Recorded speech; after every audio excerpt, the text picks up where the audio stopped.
Swap to a monk to answer the question, are monks completely busted? You see, people have been talking about monks lately being absolutely unbalanced in PvP, having massive shields, being immune to CC, doing too much damage, etc. So I decided the last 2 days I've been spending my time playing a ton of monk in PvP and grinding away at it to answer the question, are monks overpowered in PvP? Let's get into it.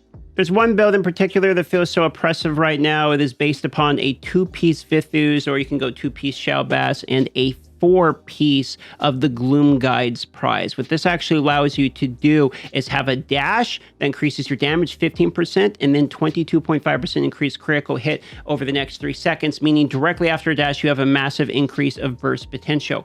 We're going to add this with the fact that we're using the flying kick also temporarily increases all the damage you deal by 10%. So now we have multiple ways of increasing damage directly after a dash. We're using the flying kick like that. And just like that, that's 10% from the flying kick plus 15% from the gloom plus 22.5% crit chance. So we get a huge burst. Our damage comes from the wave of light, which we are actually increasing its damage by the wave of light pants. So now we have the increased damage from the kick. We have the increased damage from the Gloom Guide. We have the increased damage from the Wave of Light damage increase. You can see the whole plan is to stack this, mix it with the Shimmerlin Shoulders, so that the Wave of Light is now releasing this giant AoE that burns and does fire damage, as well as a large amount of burst damage that we will have 2 stacks on, and we're going to mix that with the kick, plus this, which is going to be our burst potential. In PvP, you spend most of the game highly mobile, trying to get onto the back line, looking for burst window opportunities. You play around having your Shield of Zen, which is going to maintain your CC immunity, as the Shield of Zen will stop you from being knocked up, stunned, etc. while you have that Shield of Zen up. Now, here's the thing about the monks and why they feel so oppressive.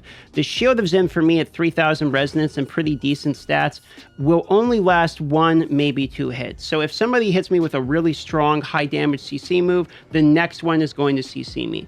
But what I'm noticing is the higher resonance monks, their shields are much larger, meaning they're taking multiple CC hits before you can actually CC them, as their shield will not fall down. And this is where the majority of the frustration for monk is coming from, as monk have such high burst potential and are really sticky with their basic attack that you can maintain staying on somebody. You can also almost CC them in a way as the flying kick moves them and stops them during that move from them being able to cast an ability. So you're very sticky, you're on top of somebody consistently, you can't be CC'd, and your shield can grow with your resonance. So if you're a fairly large well, or somebody high resonance, really high stats, etc., a monk can feel fairly oppressive due to the nature of being able to one-shot people quickly and also being not CC'd, etc. Now, I come off of a Barbarian. I was playing a significant amount of Barbarian recently, another melee-based class. And when I was playing Barbarian, I will say that I felt my impact on offense was better, as I was able to stay on the idol longer and push more.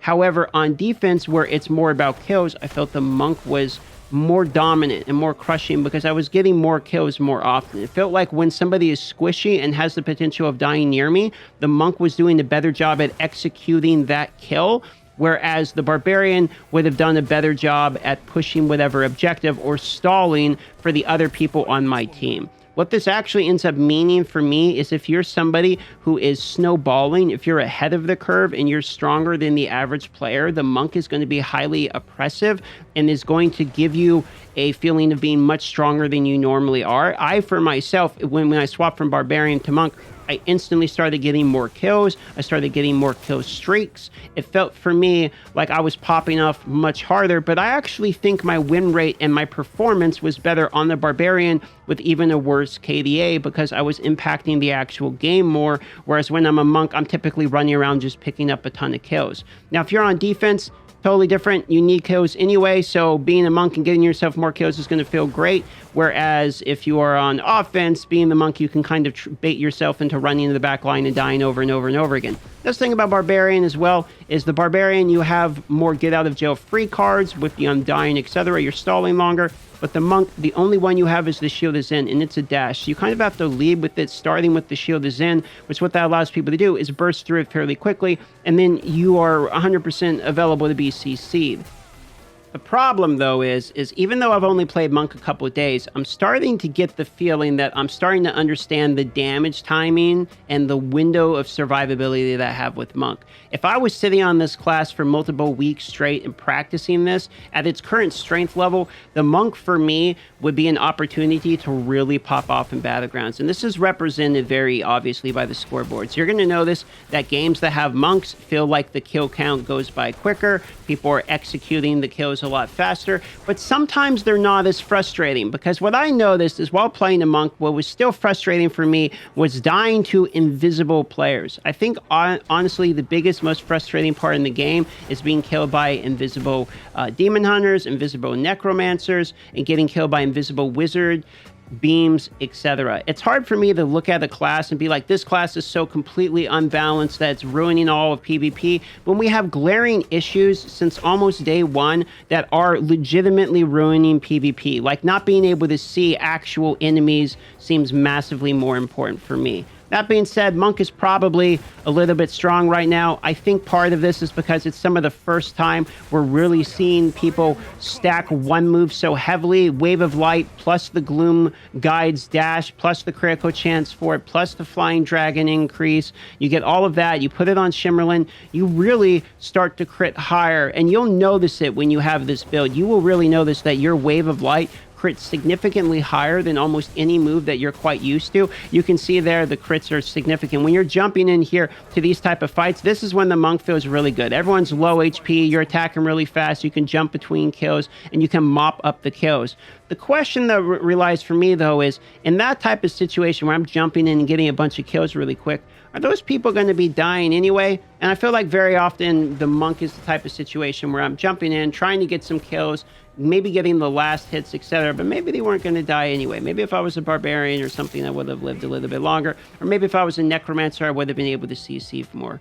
Where I really think the Monk starts to get absolutely crazy is when you have higher resonance, when the Shield of Zen is no longer blocking one move, but several CC moves in a row, when you're doing so much damage that you can two-pop people. Once the Shimmerlin will one-shot somebody with a combination of Flying Dragon, which I can actually do if someone's below resonance for me. If I'm 3,000 resonance and somebody is like 1,000, 2,000 resonance, I can absolutely jump on them and use my Flying Dragon kick plus Shimmerlin to one-shot combo somebody out if they're below my resonance. There were a couple games, not the one represented here, this is one where I'm just getting dunked on, but there were a couple games where I was obviously higher resonance than the average person in my game, and it was so significantly strong feeling. Like as a Monk, I felt like I could jump into three people and I was doing so much damage. And even in AoE, because of the way Shimmerlin works, I feel like people were getting removed so quickly. I felt like I had 7,000 resonance or something. I was popping off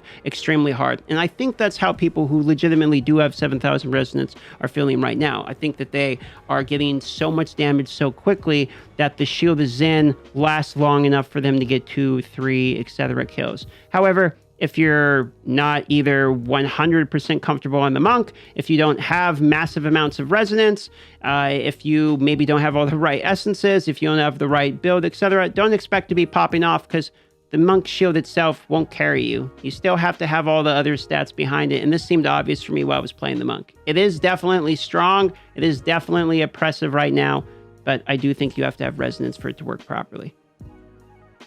In conclusion, yeah, the Monk's pretty strong. It's the most strong, obviously, on people with resonance, but it's more like a snowball type of thing where it's like, obviously, everyone's strong with resonance. It's not because resonance is strong. It's like, no, Monk gets really crazy. Like, it scales very well with all things resonance, burst damage potential, and survivability with Shield of Zen. So because of that reason, it feels especially oppressive right now. Does it need a nerf?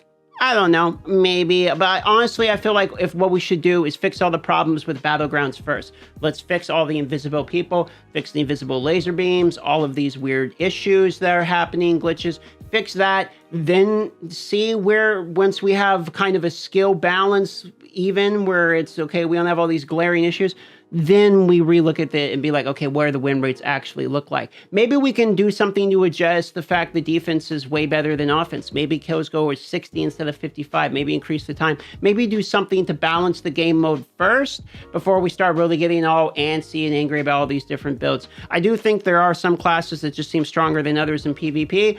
But honestly, PvP has a lot of problems with it overall, in my opinion, just in balance in general. That's just my take on it. Let me know what you think. I'm welcome to be wrong. Love you all. Like, comment, subscribe if you want to help me out. If not, don't worry about it. See you on the next one.